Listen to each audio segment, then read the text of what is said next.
Kimberly Gerber, welcome to the conversation today. Oh, thank you so much, John. I'm happy to be here. It is a pleasure to be with you. You're joining us from Irvine, California. I'm south of Salt Lake City in Utah. And today we're going to be talking about cultivating a high-performing team culture. I love the idea of cultivation generally. I love high performance. I love teams. I love culture. So you combine all that together, it gets a really great conversation. I think it'll be a lot of fun. As we get started, I wanted to share Kimberly's bio with everybody. Kimberly Gerber is the founder of Accelerate, an innovative leadership development firm specializing in coaching and training executives and their teams. For 30 plus years, Kimberly has helped transform the impact of more than 1,700 leaders across industry leading companies, including Verizon, Blizzard, UCLA, Whirlpool, and many others. The creator of several innovative leadership development programs, Kimberly helps executives create strategic vision, build strong cultures, elevate leadership presence, and finesse communication to strengthen their impact on teams and organizations. Now, I could say a whole lot more, but I'm going to pause there. Kimberly, anything you would like to highlight from your own background or personal context before we dive on in? Sure. I think that just one thing really, and that is that before I started Accelerate and doing all of this work, that I was an executive myself. I worked in Fortune 500 companies in marketing as marketing director, and what I just being a student of what motivates people from a consumer perspective, it Yeah. really got me. I was really intrigued about what made leaders, kind of the difference between a poor leader, a medium, like kind of a mid leader, and a great leader. And it really all came down to communication, which of course, as a marketing person is something that, is near and dear. And so a lot of the things that we teach and train and coach leaders around really comes from that perspective of um, how do you get people to do things? How do you get a team to come together? How do you get people to want to follow you? And it's really all through that lens of marketing and communication. Yeah. Well, wonderful. Thank you for that background and your executive experience as well as your Mhm. consulting and coaching experience is tremendous. And I really appreciate you taking your time out of your busy day to share your insights with me and my audience. Now, let's dive right on in to this idea of cultivating high performing team culture. I mean, on the face of it, it sounds awesome. Like, I don't Right. think anyone would disagree with this notion that, yes, we want to have high performance. We want to have a really healthy, dynamic culture, recognition that it doesn't just happen. Like, you have to do things to develop it, to maintain it, to sustain it. What do you mean, just as a way of framing out as we start the episode, what do you mean, by this idea of cultivating a high performing team culture? When I write that and say that and speak to that, what I'm talking about is when a group of people come together with a common purpose and actually can make decisions together, execute together in a way that serves not just an individual group or, line of the business, but the whole business. And to do so in a way, not where, I mean, it's awesome if there's a lot of camaraderie and everyone feels friendly towards one another, but that's not the real essence of it. It's where people feel like they're coming together to work together for common purpose, and they actually do whatever it takes. Not just the fun stuff and, not just kind of going through the checklist, but really working the business together. Yeah, wonderful. Very good. So, as we dive into this topic more in depth, what would you say would be some of those first steps in this cultivation process? Again, I guess assuming perhaps even before we start the cultivation that we have a clear understanding of what our core objectives are and Yeah. what high performance even means to Yeah. us, because I think that's an assumption that's probably a faulty assumption because many organizations don't even have that right. Like, they don't Hmm. understand that piece. Yeah. But for the sake of the conversation, let's assume for a moment that we do understand that. How do you start the process of cultivation? I think the process starts with a charter. And I think that most leaders don't know how to do a team charter or even Mhm. that they exist and that they should do one. And so that's something that we work with a lot of teams on the chartering process. And you can do a big chartering process, and you can also do an informal kind of build as you go chartering process.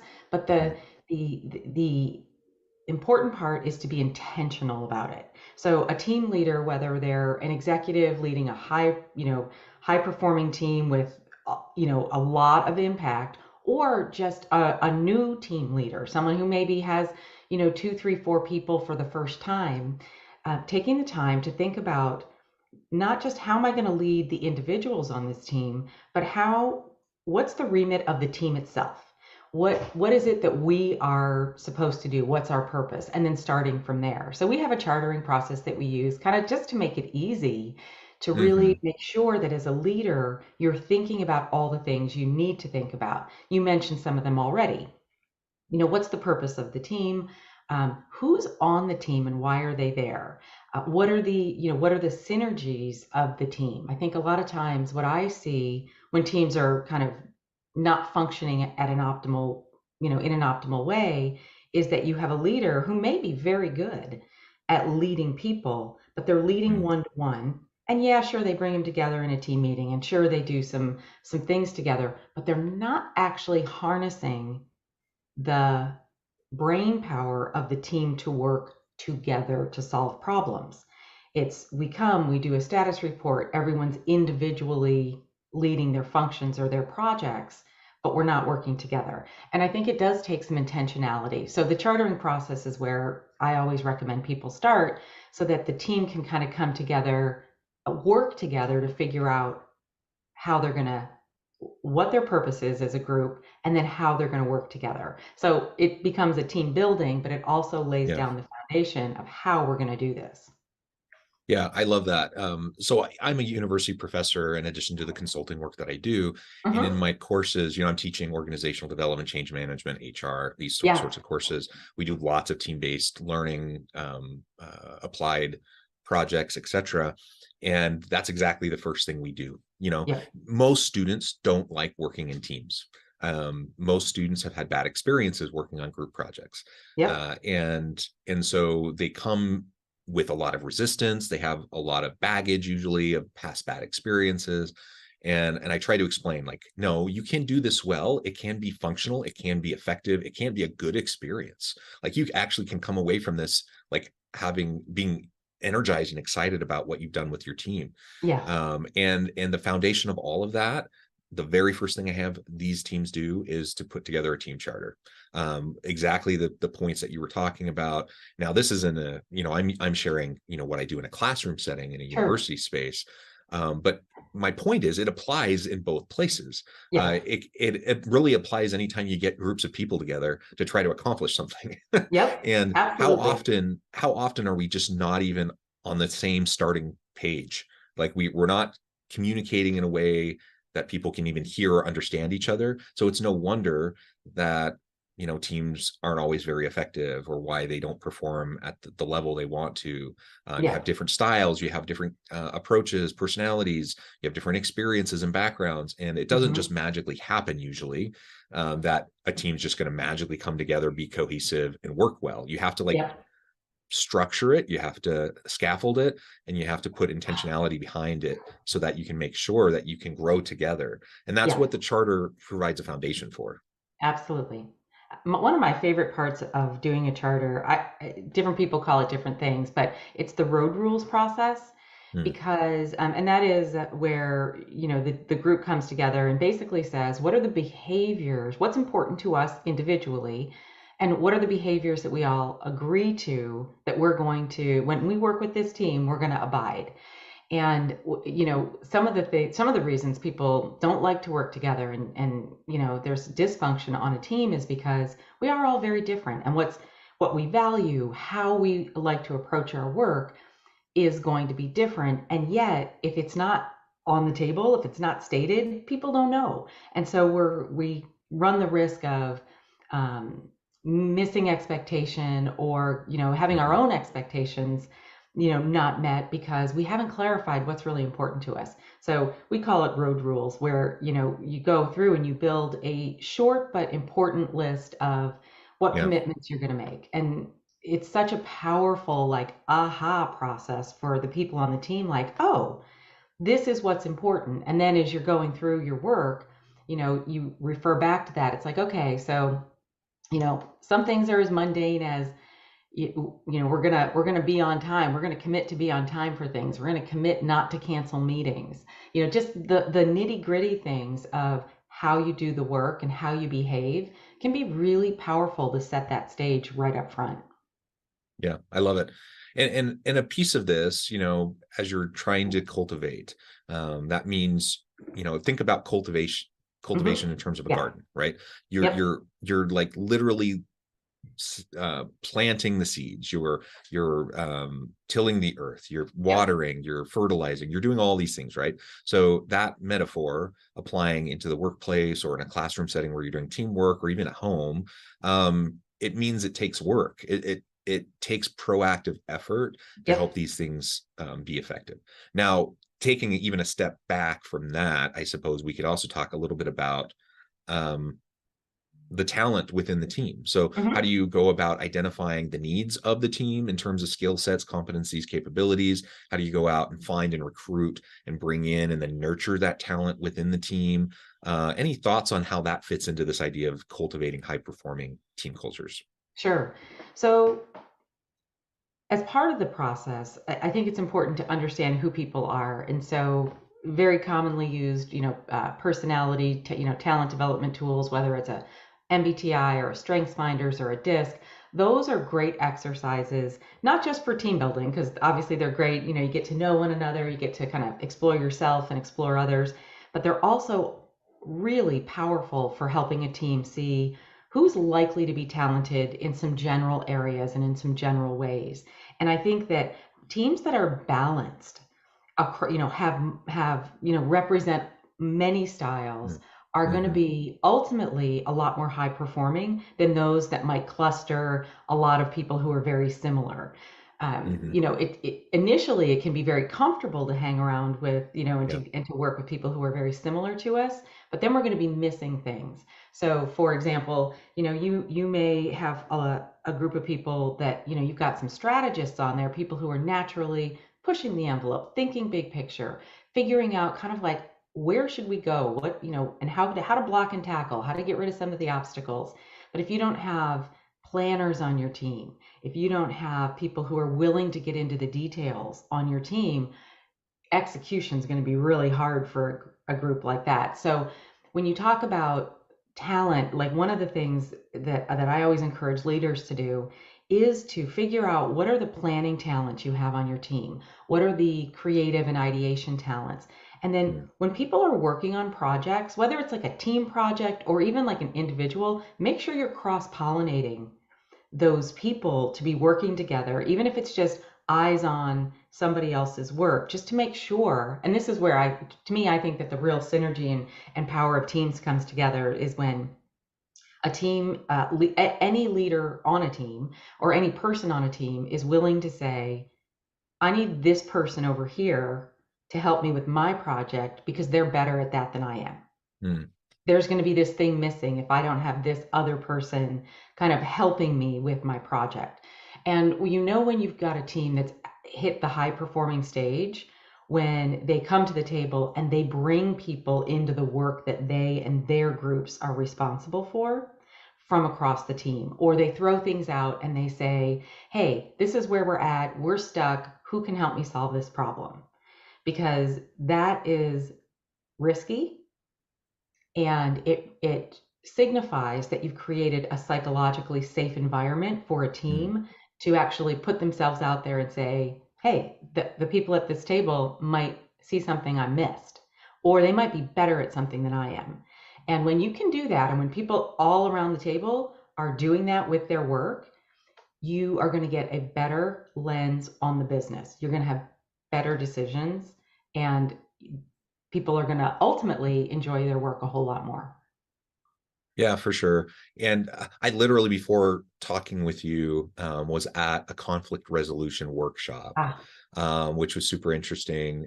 Lots of really great things were shared, but I couldn't help, the whole time it was like, how can I proactively approach as a leader? And the whole time, and I didn't want to derail the speaker or anything to get them off of, their core points, because, they had their core objectives. But the one of the thoughts I had, that was kind of underlying how I was responding to a lot of what was being shared was, what are the strategies? It's one thing for me as a leader to proactively think, okay, what are the healthy ways to approach conflict? hmm With emotional intelligence, creating psychological safety, doing it in a way that's going to maximize performance. It's one thing for me to recognize some of those things and to try to do them proactively, create a good dynamic for my team.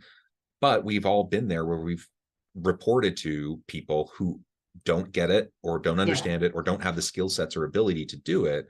yep, Um, and there's a power differential. And so, you're trying to resolve conflicts within your team, but maybe you're the team member and the team lead is the one causing the problems. Any thoughts on general strategies, how we could go about tackling that? hmm Because a high performing team, they're going to need to work well together. But if there is some sort of hierarchical power differential, there also has to be a way to navigate that as well. yeah. So um, you put a lot out there. Uh, so part of my background that I didn't mention is I'm a certified mediator, and that's something that I do. I got the certification because I found myself doing a lot of mediation with teams, and felt like that was something that it's really important, and it's tricky Mhm. to help people navigate when they're entrenched. And so one of the things that I learned, and it's, you think about human nature. What causes conflict is a sense of a lack of safety. Mm. An imbalance. You talked about a difference in the power, the power dynamic. When people feel heard, that's the first step. And I love the idea of granting legitimacy. And so if there's conflict on a team, now let's assume it's not with the team leader, because that's actually a lot trickier when the team leader is part of the Mm. conflict. So hold that off for a second. But if a team leader recognizes that there's conflict on their team, not ignoring it is the first step. Conflict rarely resolves itself, and it often needs a third party to come in and to help bring it together. Now that third party doesn't have to be a mediator. They can be another team member or the team leader, but allowing each party that is in conflict to vocalize and to authentically be heard, Mhm. that's the building block. Like that's the first place to start with addressing team conflict. One of the things, sorry, I'm going to cough. One of the things that if I'm working with people who are in conflict, whether it's like two groups or two individuals or three individuals, is a lot of times I'll work one-on-one to hear them out, figure Mm. out really what's going on, and then be able to construct a conversation, a group conversation, so that you can make sure that everyone's heard in the way that they need to be heard. Once you've got some dialogue going, what I love to do with people then is put them into a project together. Mm. Because a lot of times we get into conflict because the way we approach things or what we're valuing is different.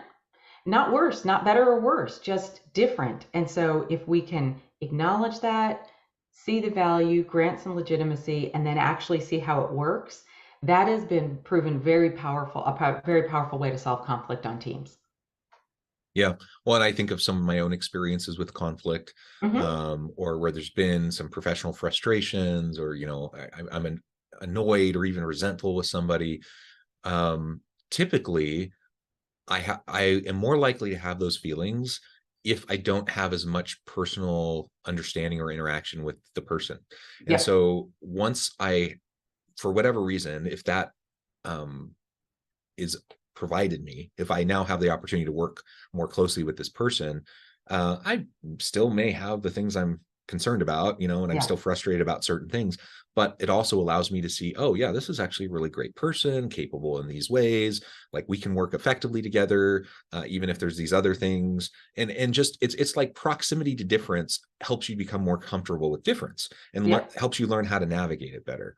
Yes. And so I know I've personally experienced that and felt that, and in some cases feel quite embarrassed by like the narratives in my head the things I was telling myself about this person, that Yep. really once I got to know them better, I'm like, no, that's really not where they were coming from or what they were trying to do.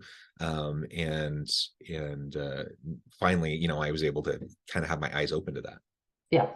Yes, you're spot on. I'm what happens with people, it's interesting. I was actually teaching a workshop last week, and they were, you talk about the power dynamic piece in there, and someone was saying like, well, what if someone, what do I do, how do I start the process if that person may be junior to me, if that person may be not quite at my level, but I see it, and how do we do that? And what I recommend to folks in that situation is sometimes addressing the conflict Mm, first isn't the way to go about it. Sometimes extending an olive branch, having a coffee, trying to build a little bit of rapport outside the situation. And that's kind of what, you triggered that memory there because of what you just said, is sometimes you just got to get to know the person, and then you can actually surface the issue that may be there.